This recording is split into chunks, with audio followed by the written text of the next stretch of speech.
పరకామణి కేసులో ఒక sincere police ఆఫీసర్ని అత్యంత ఘోరంగా హత్య చేశారండి.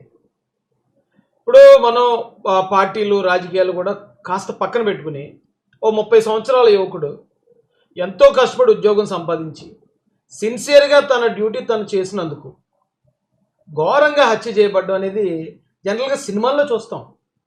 ఎవడన్నా ఒకటి తప్పు చేస్తాడు, మెయిన్ విలను, దాన్ని ఎవరైనా బయటపెడతారు, సాక్ష్యాలు బయటకు వస్తాయి అన్నప్పుడు వాళ్ళని చంపేయడం అనేది సినిమాల్లోనే. కానీ ఆంధ్రప్రదేశ్లో పరిస్థితులు రోజు రోజు ఎలా దిగజారిపోతున్నాయో తలుచుకుంటే కాస్తంత ఇబ్బందికరంగా, కాస్తంత భయాందోళన కూడా ఉంటుందండి. సతీష్ కుమార్ అనే సిఐ గారు ఆయన డ్యూటీ ఆయన చేశాడు అంతే. ఇప్పుడు మీరు చూస్తున్న కేసు ఎలా ఉందంటే, జనరల్గా ఇప్పుడు టాపిక్ వైసీపీ వాళ్ళు లేకపోతే ఇంకొకరు మాట్లాడేది ఎలా ఉందంటే, పరకామణి అనే ఒక ప్రాంతంలో, అంటే తిరుమల తిరుపతి దేవస్థానంలో వచ్చిన కానుకలన్నీ ఒక చోట పోసి వాటిని లెక్కిస్తూ ఉంటారు. ఆ లెక్కించే ప్లేస్ని పరకామణి అంటారు. అక్కడ రవికుమార్ అనే ఒక ఉద్యోగి కొన్ని డబ్బులు నొక్కేస్తూ సీసీ కెమెరాకి దొరికాడు. ఇప్పుడు ఈ రోజున చంపబడ్డ సతీష్ కుమార్ అనే ఈ ఆఫీసరు అది గమనించి ఆయన మీద కేసు పెట్టాడు. పోలీస్ స్టేషన్లో కేసు పెడితే ఆ రవికుమార్ గారు వాళ్ళ భార్య వచ్చి, ఏమంటే మేము చేసింది తప్పే కాబట్టి మేము ఇగో ఓ 40 కోట్ల రూపాయల ఆస్తి మేము తిరుమలకు రాసిస్తాము అన్నారట. అప్పుడు తిరుమల సంబంధించిన వాళ్ళు ఓకే అన్నారు. ఈ సతీష్ కుమార్ గారు వెళ్ళారు లోక్ అదాలత్లో. ఈ పెట్టిన దొంగతనం కేసు ఏదైతే చిన్న దొంగతనం కేసు ఉందో అది విత్డ్రా చేసుకున్నారు. అది అక్కడ దాకానే ఇప్పుడు బయట చాలామందికి తెలిసిన సమస్య. కానీ దీని వెనకాతల ఒక క్రైమ్ థ్రిల్లర్ని మించిన ట్విస్టులతో కూడిన ఒక స్టోరీ ఉందంటే మీరు నమ్మలేరండి. ఇప్పుడు నేను అది చెప్తాను మీకు. చెప్పిన తర్వాత అందులో ఎంతవరకు వాస్తవం ఉంది, ఇందులో బాధితుడు ఒకవేళ తిరుమల తిరుపతి దేవస్థానానికి సంబంధించిన హుండీ లేకపోతే ఆ కానుకలు దొంగతనం చేయటం అంటే అది డైరెక్ట్గా వాళ్ళు దేవుడితో పెట్టుకున్నట్టే. వాళ్ళని డైరెక్ట్ వెంకటేశ్వర స్వామి చూసుకుంటారు వాళ్ళ సంగతి ఏంటనేది. అయితే ఈ నిజాయితీ గల అధికారి అది చేసిన పని ఏంటి, అసలు ఇందులో లోతుకి వెళ్తే మనం ఏంటి దీనిలో వివరాలంటే, ఇది ఎప్పుడటండి డేటు 2023లోనే. 2023లో అప్పుడు జగన్మోహన్ రెడ్డి గారు సీఎంగా ఉన్నారు, బొమ్మన కరుణాకర్ రెడ్డి గారు టీటీడీకి చైర్మన్గా ఉన్నారు. ఆ సమయంలో ఈ పరకామణి ప్రాంతంలో డబ్బులు లెక్క పెడుతుంటే ఈయన విజిలెన్స్ అధికారి మరియు సెక్యూరిటీ ఆఫీసర్ ఈ సతీష్ కుమార్ గారు సీసీ కెమెరాల దగ్గర కూర్చొని చూస్తున్నాడు. ఆయన సడన్గా ఈ రవికుమార్ అనే ఆయన కొన్ని నోట్లు నొక్కేయటం చూశాడు. వెంటనే పట్టుకున్నాడు ఆయన్ని. పట్టుకున్న, బాబు నువ్వు దొంగతనం చేసావు, పద నేను కేసు పెడతానని తిరుపతి 1 టౌన్లో కేసు పెట్టాడు. ఆ కేసు పెట్టేటప్పుడే ఈ రవికుమార్ వెనకతలు చాలా పెద్ద పెద్దోళ్ళు ఉండే ఉంటారు. అప్పుడే నీకు చెప్పి ఉంటారు సతీష్ కుమార్కి, వద్దొద్దు కేసు కట్ట, నువ్వేం పెట్టొద్దు, ఇదంతా మామూలు ఎక్కడ మేము చూసుకుంటాం అంటే ఈ సతీష్ కుమార్ ఒప్పుకుని ఉంటాడు. ఏమయ్యా, ఈ దేవుడు సొమ్మిది, వెంకటేశ్వర స్వామి సొమ్మిది, ఈ ప్రజలందరూ భక్తులందరూ ఎంతో కష్టపడిన డబ్బులు తెచ్చి దేవుడి పనికి ఉపయోగించాలంటే దాన్ని ఇతను నొక్కేస్తున్నాడు, నేను ఒప్పుకోనని చెప్పి కేసు పెట్టి ఉంటాడు ఆ రోజునైనా. అయితే ఇక్కడ మనం ఆలోచించాల్సిన ఇంకో పాయింట్ ఏంటంటే, ఆ రోజు రవికుమార్ అనే ఆయన చేసిన దొంగతనం ఎంతండి, $900. అంటే డాలర్స్ వేస్తారు కదా, విదేశాల నుంచి వచ్చిన వాళ్ళు వేసిన డాలర్స్లో $900 దొంగతనం చేసాడట. $900 ఈ రోజు రేటుతో చూసుకుంటే 79,000 అయింది రఫ్గా. 2023 అన్నారు కాబట్టి ఇంకా తక్కువే ఉంటుంది, అంటే 70,000 ఉండి ఉంటుంది. ఒక 70,000 దొంగతనం అది ఆ కేసు. దానికి ఆ రవికుమార్ అనే ఆయన వాళ్ళ భార్య వచ్చి 40 కోట్ల రూపాయల ఆస్తి మేము టీటీడీకి రాసిస్తా ఉన్నారట. ఏమండి, ఇది షాకింగ్గా ఆశ్చర్యకరంగా లేదా? 70,000 దొంగతనం ఎవడని చేస్తే జనరల్గా రాజీ ఎలా పడతాడు, అంటే 70,000 దొంగతనం చేశానండి, ఒక 30,000 ఇస్తానండి, ఓ 40,000 ఇస్తాను, రాజీ పడిపోతానండి, లేకపోతే ఒక 50,000 ఇస్తానండి, లేదా అది కూడా కాదంటారు కదా, 70,000 ఇచ్చేస్తాను, నేను చేసిన డబ్బులు ఇచ్చేస్తాను, దయచేసి నన్ను క్షమించండి. అది కదా రాజీ పద్ధతి. 70,000 దొంగతనానికి 40 కోట్ల ఆస్తి రాసిస్తానంటో ఏంటిది? చాలా అన్యూజువల్గా అనిపించట్లేదా, అనుమానంగా లేదు మీకు? అయితే ఇక్కడే ఉంది ఒక పాయింట్. ఈ రవికుమార్ అనే ఆయన ఆ ఒక్కరోజే 70,000 దొంగతనం చేశాడు. ఆయన ఎన్ని రోజుల నుంచి అక్కడ ఉద్యోగం చేస్తున్నాడు, ఎన్ని రోజుల నుంచి అంటే ప్రతిరోజు ఎన్ని లక్షలు ఆయన దొంగతనం చేస్తున్నాడు, ఆ దొంగతనం చేసిన డబ్బులతో ఆయన ఎన్ని ఆస్తులు కొన్నాడు, ఆ దొంగతనంలో ఇంకెవరెవరికి సంబంధం ఉంది? ఆ రోజు అంటే ఆయన బయటపడ్డాడు, కానీ బయటపడకుండా ఆయన ఒకడైతే చేయలేడు కదా, ఆయనకి ఏదో సపోర్ట్ ఉండాలి కదా. ఇది మెయిన్ పాయింట్ అండి.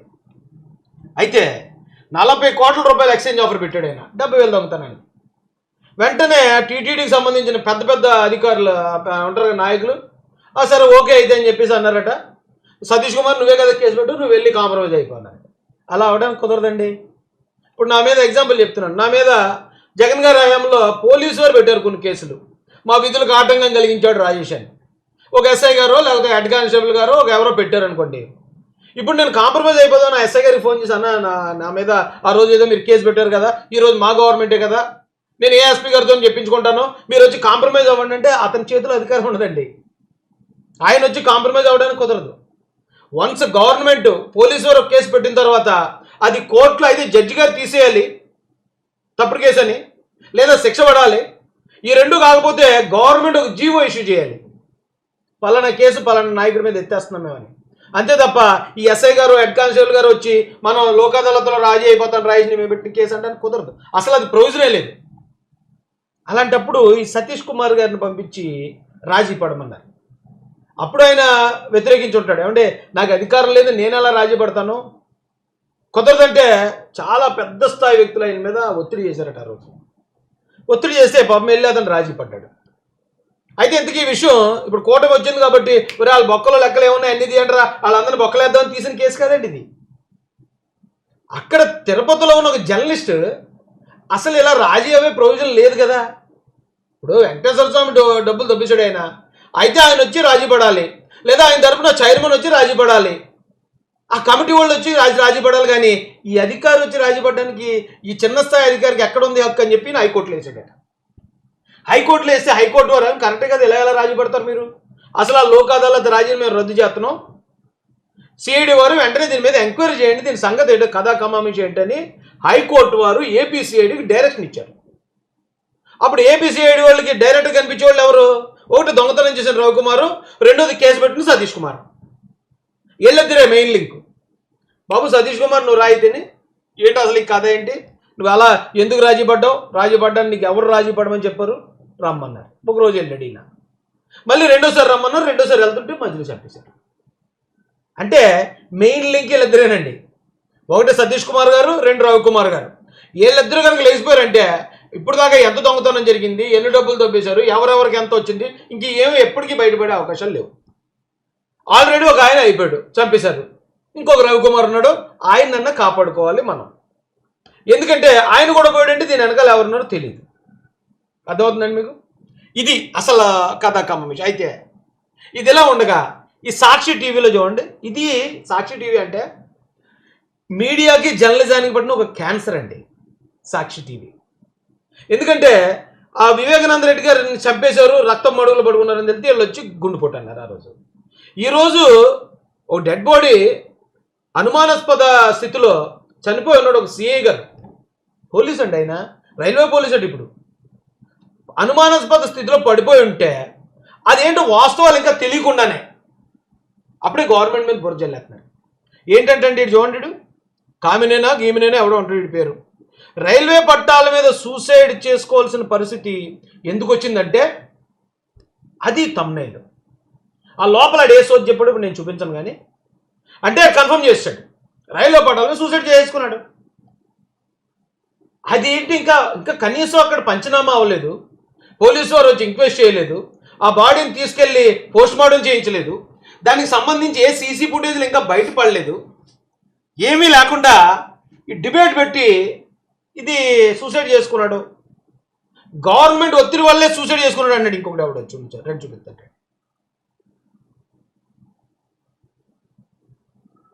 దారుణంగా బెదిరించి టీటీడీ మాజీ ఏబిఎస్ఓ సతీష్ కుమార్ ఆత్మహత్యకు అసలు కారణం ఇదే, భువన్ కరుణాకర్ రెడ్డి అంటున్నాడు.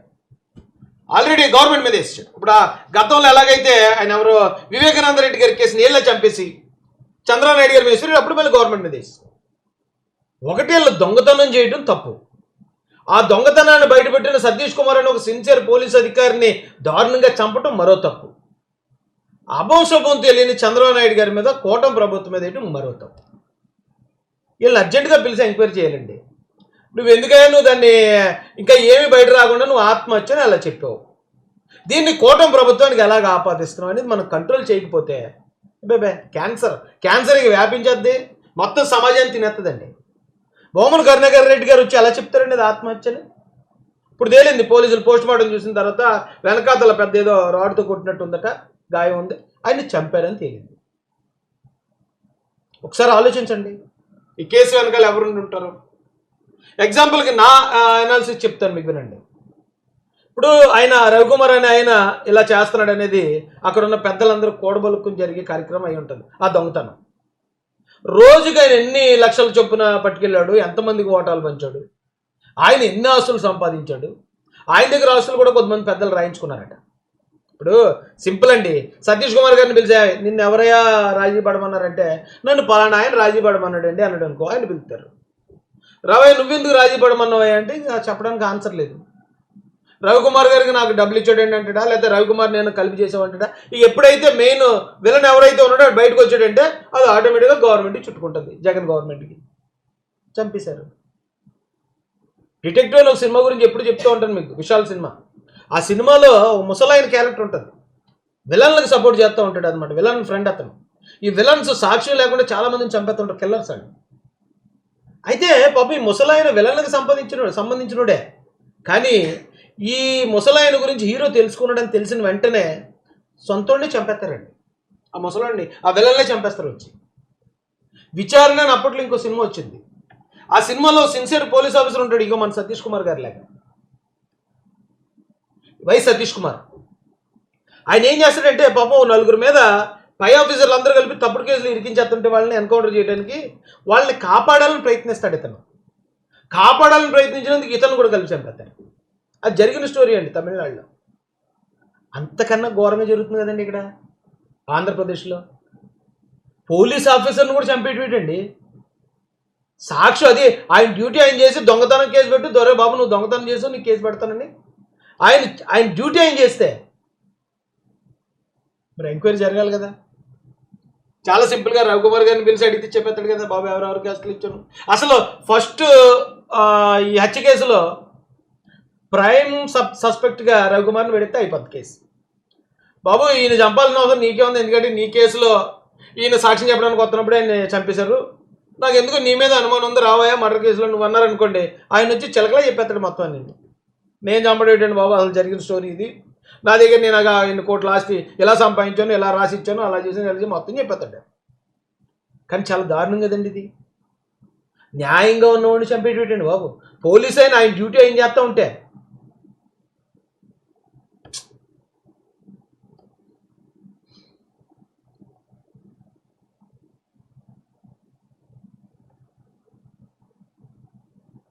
ఆలోచించండి. ఇంతే పాయింట్లు చెప్పేసాను నేను చెప్పాలనుకునే అన్నీ.